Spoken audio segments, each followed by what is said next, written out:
E, obviamente, para surpresa de 0 pessoas,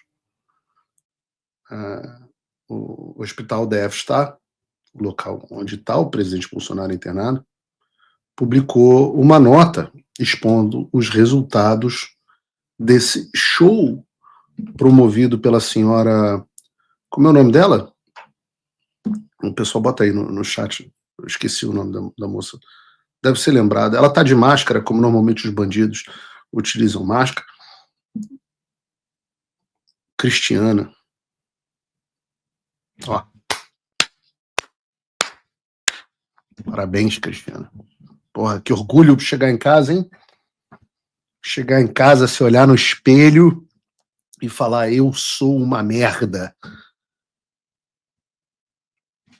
Que diz a nota do boletim médico do Hospital da F-Star? O Hospital da F-Star informa que o ex-presidente Jair Bolsonaro permanece internado na unidade de terapia intensiva UTI em acompanhamento pós-operatório. Apresentou piora clínica, elevação da pressão arterial e piora dos exames laboratoriais hepáticos. Porra, que poder... Rapaz, eu devo ser muito pica da medicina de ter dito ontem que isso ia acontecer. Eu e a sua avó, a Neide, que já diz, meu filho, se cuida, não se estressa quando está doente, descansa. Continua a nota. Será submetido hoje a novos exames de imagem.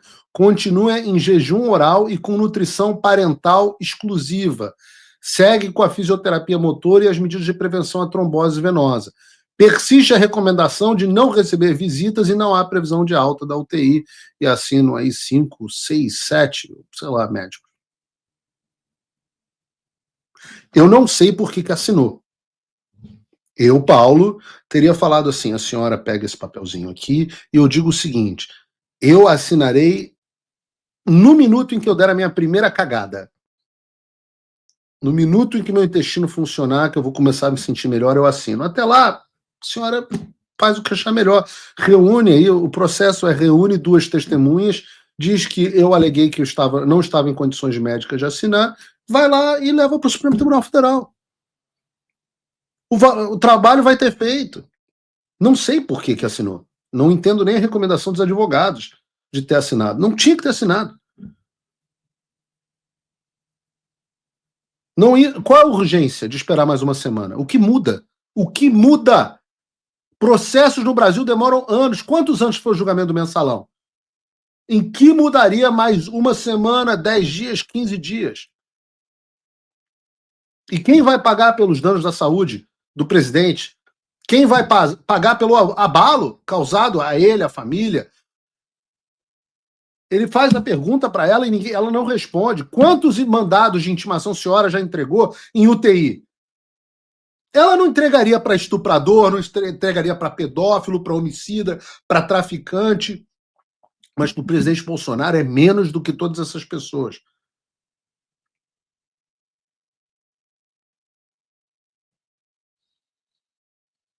Eu nem digo, se fosse traficante, eu estava sendo solto, né? O mandado era de soltura.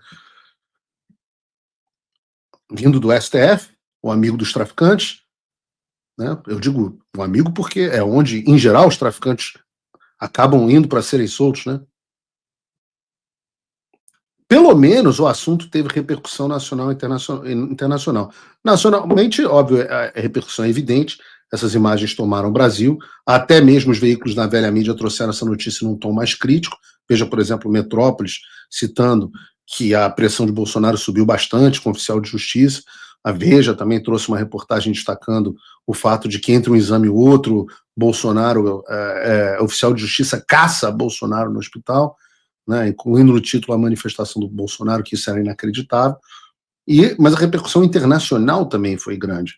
O Mário Naufal, que é um dos jornalistas com maior alcance no X dos Estados Unidos, frequentemente citado pelo Elon Musk, escreveu assim: Moraes envia oficial de justiça ao leito do hospitalar de Bolsonaro após cirurgia de 12 horas.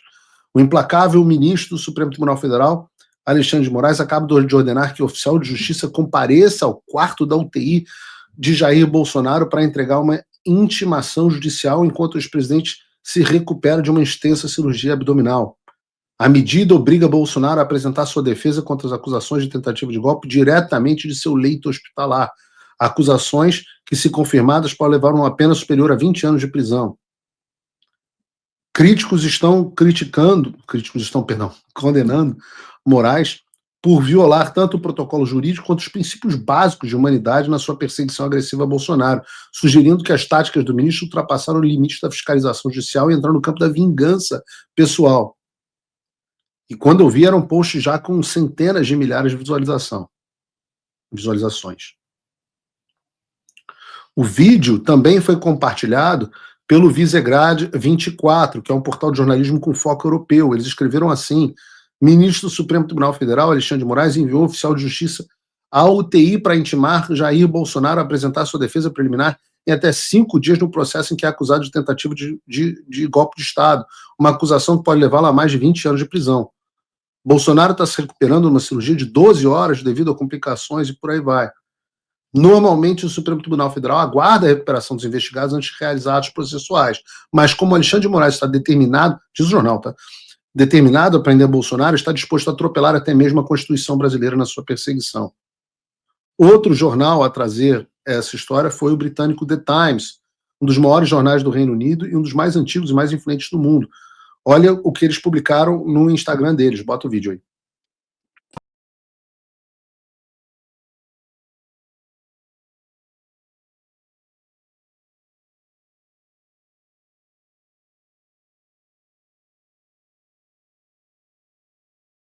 Não, olha a cara dessa meliante aqui. Isso é claramente, essas aqui, claramente golpistas.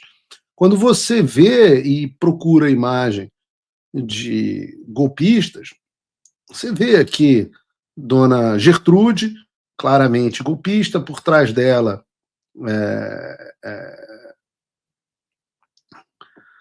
tem mais uma ou duas, tem várias aqui. Você vê que é uma formação de quadrilha, né?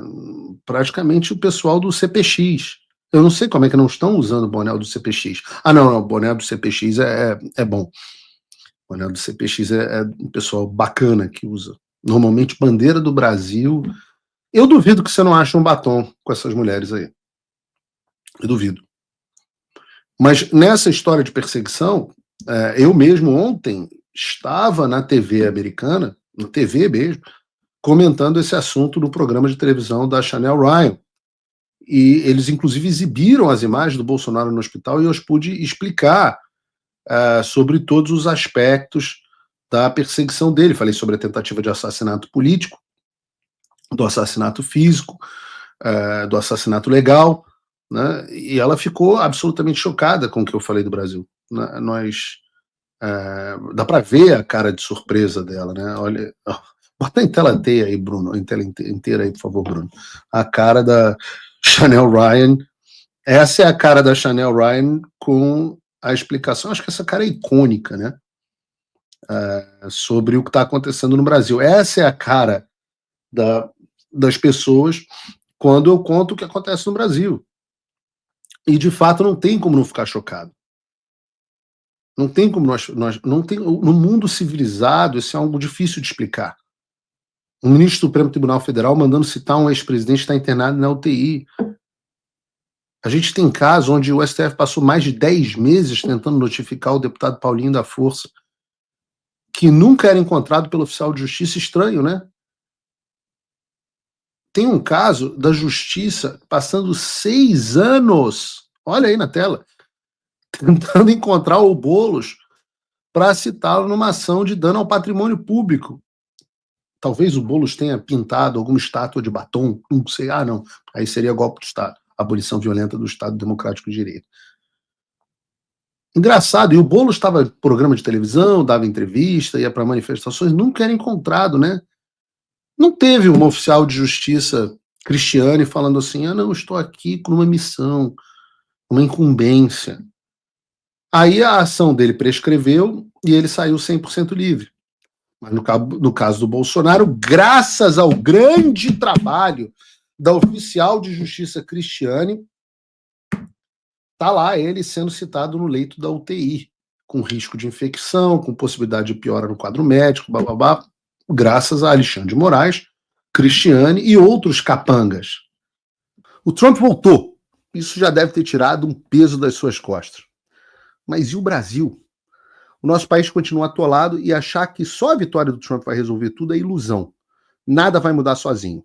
E pode ter certeza de uma coisa: ficar xingando muito nas redes sociais não vai fazer diferença nenhuma. Você vai continuar esperando alguém fazer alguma coisa por você? Um político? Um salvador da pátria? Esquece. Se ninguém tomar uma atitude, nada acontece. Eu estou fazendo a minha parte. Eu parei a minha vida por isso. Mas, se você quer saber como pode ajudar sem precisar largar tudo, a resposta é simples: apoiando quem está na linha de frente. Sem esse apoio, sem essa linha de suprimento, esse trabalho morre. Sem estrutura, ninguém avança. Então acessa www.paulofigueiredoshow.com/apoie e com $5 por mês você pode fazer parte disso. Se puder mais, eu recomendo, seja um patrono Gold e participe ativamente no grupo que me ajuda a pautar esse debate. O que vai definir o futuro é quem faz e não quem reclama. A escolha é sua.